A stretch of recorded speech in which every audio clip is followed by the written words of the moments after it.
If you've been to the grocery store recently and you go through the express checkout, you may have seen a sign like this that says 10 items or typically less, right? A lot of people write less. But some people would say, but it should be fewer because it's plural, it's multiple items, and we say fewer items. Not less items. So there is this whole debate about this issue, not just about the grocery store issue, but about whether we should use less or fewer, and in what circumstances. So let's see if we can shed some light on this. First of all, less and fewer are both used to refer to some kind of smaller quantity of something, a smaller amount.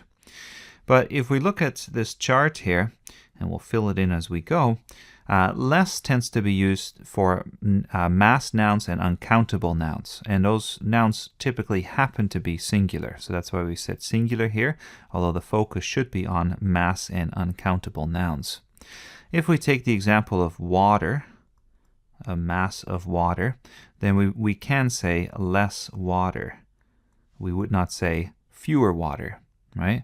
But if we count each individual drop of water, we could say fewer drops of water. And now we use fewer because drops is countable.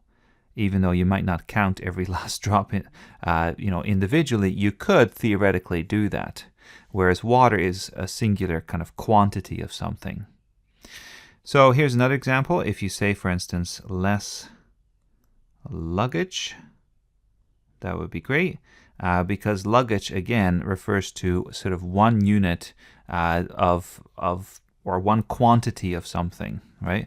And you could count every last piece of luggage, but then you would say fewer items of luggage. And so items is countable, but luggage is not. Fewer items of luggage.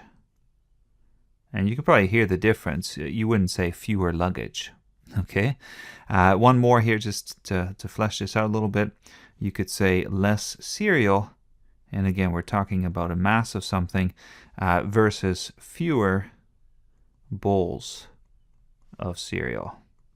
And you can count the bowls, but you would not count cereal. So that is the basic distinction then between less and fewer, but of course we break these rules all the time. So we've seen that you could say 10 items or less, at least a lot of people do, and when enough people sort of have a common usage, then grammarians, at least some grammarians, start to say, well, there's enough of a popular usage here that maybe it is acceptable. Others, the kind of sticklers and the prescriptivists, as they're called, would say, yeah, but the rule is this, and people should just follow it, and we should teach them, and then it'll be fine. So that's kind of the debate, and I think as long as you're aware of the debate, then you can say, well, maybe 10 items or less is fine if you go with the rule that enough people use it, and if you want to be a stickler, then you would say, well, it should be fewer. Okay, but some of these rules are artificial and are certainly changing as well. Here's another one that causes a lot of confusion. If you say less people, is that correct? A lot of people would say, well, it should be fewer people because it refers to, people, you can count them. But you can see that people is this sort of noun that refers to a quantity. And that's why a lot of people are fine with just saying less, right? And again, it's this kind of borderland, it's this shadowy region where we're not always exactly sure.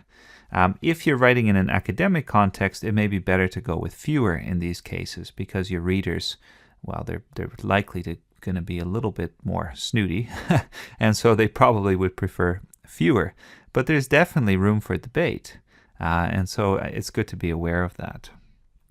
All right, we're going to introduce two more wrinkles here, and the first wrinkle has to do with specific kinds of measurements that have to do with time, money, distance, and units of measurement. And in these cases, you can use sometimes less. So here are some examples. If you say, for instance, less than 2 weeks, so less than 2 weeks, that's a fairly specific measurement. By contrast, you would say fewer weeks, right? You're not really measuring the exact number of weeks, but if you are being quite specific, then you can use less than 2 weeks. You can also say fewer than 2 weeks, but less is quite acceptable. Some people would even say less is preferred. So there you go. Here's another one, less than $50. Okay, so less than $50. Maybe that's all you have left in your bank account. Less would be acceptable.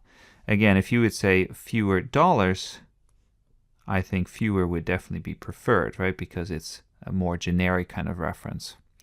You can say less than 5 miles. You can say less than 4 cups of flour, let's say. So you can do all of these things in terms of measurements with less, even though in some cases fewer would be fine as well. I guess this is not clarifying things entirely, but what I'm really trying to show you is more the range of what's acceptable. And then you have to decide for yourself which direction you're going to go in.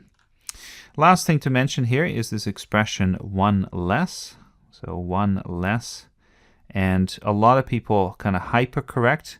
They would say, well, if you're talking about, let's say, one less drink, then you're comparing, right? You're talking about multiple drinks, you're going to have one less, so maybe it should be one fewer drink.